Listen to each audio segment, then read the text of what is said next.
ஓம் நமச்சிவாய.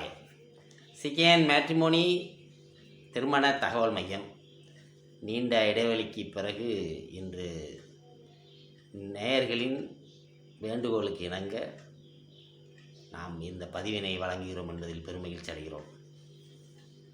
அன்பார்ந்த வரன் தேடும் பெற்றோர்களே, வரன் தேடும் விஷயத்தில் தாங்கள் பையனோ பெண்ணோ அவருடைய குடும்பத்தை மட்டும் 100% சரிபார்த்து விட்டு தாங்கள் பூ வைக்கும் பணியை ஆரம்பிக்கலாம் என்பதை பலவித கோணங்களிலே நான் பல வீடியோக்களிலே பேசியிருக்கிறேன். ஏனென்றால் குடும்பம் என்பது ஒரு ஆணிவேர் மாதிரி. அதனால் நெக்ஸ்ட் ஜென்ரேஷன் அந்த முந்தைய ஜென்ரேஷனை ஃபாலோ பண்ணி தான் வரும். நம்ம அதை முன்னாடிலாம் குடும்பத்தை பார்த்து கல்யாணம் பண்ண காலங்கள்லாம் இப்போ கடந்து போய் கட்டங்களை பார்த்து கல்யாணம் பண்ணுற காலங்கள் வந்துருச்சு. கட்டங்களை பார்க்கலாம் வேண்டாம் என்று சொல்லவில்லை. கட்டங்கள் என்பது ஒரு கடல், அதாவது ஜோதிடம் ஒரு கடல். அதை மட்டுமே வைத்து ஒரு முடிவை எடுக்க வேண்டும் என்று சொல்லி வருடக்கணக்காக வரன் பார்த்து கொண்டிருக்கும் வரன் தேடும் பெற்றோர்களுக்காக நாம் பல விழிப்புணர்வு செய்திகளை நம்மளது முந்தைய வீடியோக்களில் வழங்கியிருக்கிறோம். அதிலிருந்து கொஞ்சம் சப்ஜெக்ட்லேருந்து கொஞ்சம் வெளியே ஒரு சின்ன டிப்ஸ் மாதிரியாக நீங்கள் கொடுங்க. விழிப்புணர்வு செய்தி கொடுத்து அது கட்டங்களை தவிர வேறு எதையும் கவனிப்பார் யாரும் இல்லை என்று நம்ம நேர்களே சொன்னதற்கு இணங்க சின்ன டிப்ஸ்னால், இப்போ நம்ம ஆக்சுவலாக நம்ம மேட்ரிமோனி சார்பாக ஒரு சின்ன டிப்ஸ் என்ன கொடுக்கலாம் அப்படின்னா, இப்பொழுது ஒரு திருமண வீட்டிலே வாழ்த்து சொல்லுவர்கள் 16 செல்வங்களையும் பெற்று பெருவாழ்வு வாழ்க என்று வாழ்த்து சொல்கிறார்கள். இந்த 16 வகை செல்வங்களிலே ஒரு செல்வமாக விளங்குவது அன்பு அகலாத மனைவி. ஒரு மனிதனுக்கு அன்பு அகலாத மனைவி 16 வகை செல்வங்களிலே ஒரு செல்வம் என்று முன்னோர்கள் குறிப்பிட்டிருக்கிறார்கள். அன்புக்குரிய வரன் தேடும் பெற்றோர்களே, எனது அருமை நேயர்களே, இப்போ அந்த அன்பு அகலாத மனைவி ஒரு 16 வகை செல்வத்திலே ஒரு செல்வம் என்று சொல்லும் பொழுது நாம் அதை கொஞ்சம் உற்று நோக்க வேண்டும். உண்மையிலே மேட்ரிமோனி சைடில் நான் பேசும்போது கூட, எங்கேயோ பிறந்து வளர்ந்த ஒரு பெண்ணுக்கு எங்கேயோ பிறந்து வளர்ந்த ஒரு பையனை மனம் முடித்து வைக்கிறோம். இது நாமளாக செய்கிறதில்ல. நான் நிறைய இடம் சொல்லியிருக்கேன். நேரம் வரும்போது அடையாளம் காமிக்கும். நம்ம அப்போ அந்த மணப்பெண்ணை மணப்பையனுடன் இணைத்து வைக்கிறோம், இல்லை பையனுடன் மணப்பெண்ணை இணைத்து வைக்கிறோம். அவர்கள் எங்கோ பிறந்து எங்கோ இணைகிறார்கள். இது இறைவன் விதித்த விதி. வரன் தேடும் பெற்றோர்கள் கிட்டத்தட்ட பக்கமாக அவர்கள் கண்டிஷன்ஸ் போடுறாங்க. ஆனால் முடியும் போது பார்த்தா அவங்க போட்ட கண்டிஷனுக்கும் முடிஞ்சதுக்கும் சம்பந்தமே இல்லாமல் இருக்குது. அப்போ தான் நம்ம இறைவனை நினைத்து பார்க்க வேண்டிய அவசியம் இருக்கிறது.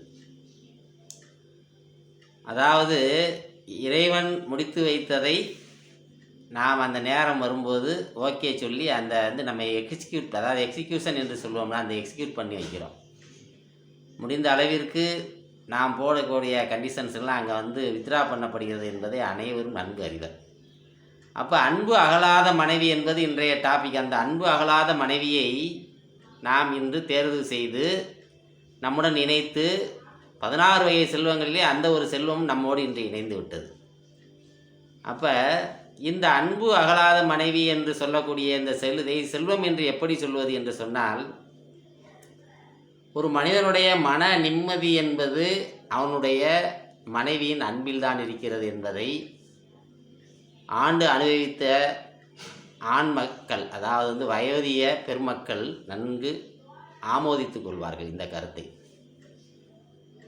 இது 16 வகை செல்வங்களிலே கண்டிப்பாக அன்பு அகலாத மனைவிங்கிறது ஒரு செல்வங்கிறத யாரெல்லாம் ஏற்றுக்கிடுவாங்க அப்படின்னா, மனைவியுடன் நன்றாக வாழ்ந்த ஆண்கள்.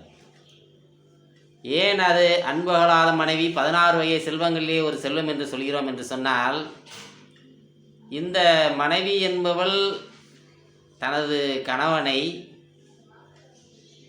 ஒரு குறிப்பிட்ட வாரிசு வரும்போதோ இல்லை ஒரு 40 வயது வரைக்கும் கூட அவருடைய அன்பில் வித்தியாசமே இல்லாத ஒரு அன்பை காண்பிப்பார்கள். அதற்கு பிறகுதான் அன்பு அகலாத மனைவியா என்பதை நாம் வயோதிகர்கள் இப்பொழுது நம்மளுடைய யூடியூப் நேயர்களே கேட்கிறார்கள். உதாரணத்துக்கு காஃபியை வந்து குடிச்சிட்டாரு, காஃபியை குடித்த கப்பை வந்து சிங்கிளாக வளர்க்குற இடத்துல போடலை. இது வந்து ஒரு மனைவியின் கம்ப்ளைண்ட். அப்போ இதே மாதிரி சின்ன சின்ன விஷயங்கள் வரும்போது அவருக்கு ஒரு டவுட் வருது. இந்த நம்மளுடைய மனைவி மேல் வைத்திருக்கிற அன்பு கொஞ்சம் குறைய ஆரம்பித்து விட்டதா, அன்பு அகன்று விட்டதா, இது போன்ற ஒரு கேள்விகள். ஆனால் என்னிடம் அதற்கான விடையை கேட்கும் பொழுது நான் என்ன சொல்கிறேன் என்றால், அந்த நேரத்திலே அன்பு குறையவில்லை, அன்பு அதிகரிக்கிறது என்று தான் நான் சொல்வேன். காரணம், நான் இதை வந்து இந்த வீடியோவில் பேசுவதற்கு முன்பாக நம்ம இந்த துறையில் சில ஆராய்ச்சிகள் பண்ணி கொண்டிருக்கிறோம். அந்த ஆராய்ச்சி வாயிலாக நாம் உணரும் செய்தி என்னவென்றால், நமது கணவன் வயதியற்காக, அதாவது பிஃபோர் 15 வைங்களேன், ஓடிக்கொண்டே திரிந்தவர், ஒரு இடத்தில் உட்கார்ந்துருக்க மாட்டார். அவரை வீட்டில் வச்சு பார்க்கவே முடியாது. சாப்பிடும்போது வருவார், நைட்டு படுக்கும்போது வருவார், மீதி நேரம் பூரா வந்து காலில் சக்கரத்தை கட்டி ஓடிக்கிட்டே இருப்பார். ஆனால் இந்த 50க்கு பிறகோ இல்லை ஆஃப்டர் ரிட்டைர்மெண்ட்டோ அவர் உட்கார்ந்த இடத்துலேருந்து காஃபி டம்ளரை கூட எடுத்து அந்த விளக்கும் இடத்திலே போட அவர் வந்து விருப்பம் இல்லாமல் உட்கார்ந்த இடத்தை யாரிடம் கொடுப்பது என்று ஒரு சூழ்நிலை வரும்பொழுது, அதிகப்படியான அக்கறை வைத்திருக்கின்ற ஒரே காரணத்தினால் இவரை கொஞ்சம் எழுப்பி விடுவோம், போய் சிங்கிளவே அந்த காஃபி கிளாஸை போடட்டும், இவர் கொஞ்சம் எழுப்பி விடுவோம், கொஞ்சம் அந்த பக்கத்தில் அந்த வேலையை பார்க்கட்டும், இவரை கொஞ்சம் எழுப்பி விடுவோம், போய் கொஞ்சம் ஆக்டிவாக இருக்கட்டும். ஏன்னா அவங்க வந்து ஐடியலாக வைத்து பார்ப்பதற்கு அவர்களுடைய மனம் ஒத்துக்கொள்வதில்லை. இப்போ தெரியுதா அன்பு குறைந்து விட்டதா இல்லை அகன்று விட்டதா என்று.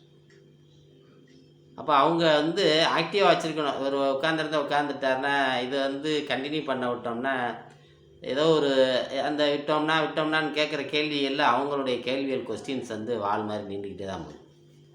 அப்போ நமது ஆராய்ச்சியிலே இவர்கள் வந்து கணவனை எதற்கெடுத்தாலும் குறை சொல்கிறார்கள் என்று சொல்லி சில கணவன்மார்கள் குற்றம் சாட்டும் போது அதை நாம் ஒற்றுக்கொள்வதற்கோ அவர்களுக்காக இந்த வீடியோவை போய் சேரட்டும் என்று கூட நம்ம வெளியிடலாம். அன்பு வந்து அகலாது, அன்பு வந்து பெருகிக்கிட்டே தான் போக முடியாது, வந்து கூடிக்கிட்டே தான் போகும். அதனால தான் நம்ம முன்னோர்கள் 16 வகை செல்வங்களிலே அதை ஒரு செல்வமாக சேர்த்திருக்கிறார். கேள்விப்பட்டிருப்பீங்கள்ல, 16 வகை செல்வங்களில் அன்பு அகலாத மனைவியும் சொல்லி ஒரு செல்வம் இருக்கு. எனவே அன்புக்குரிய நேயர் பெருமக்களே, நீங்கள் பெற்ற செல்வங்களிலேயே உங்களை காத்து கொண்டு உங்களிடமே கண்ணுக்கு தெரியாத ஒரு காற்றை போல நீங்கள் உணர்ந்து கொள்ளக்கூடிய ஒரு அருமையான செல்வம் அன்பு அகலாத மனைவி. அடுத்த வீடியோவில் சந்திப்போம். நன்றி, வணக்கம். அதுவரை உங்களிடமிருந்து வணக்கம் கூறி விடைபெறுவது உங்கள் அன்பு நடராஜா நாகேந்திரன்.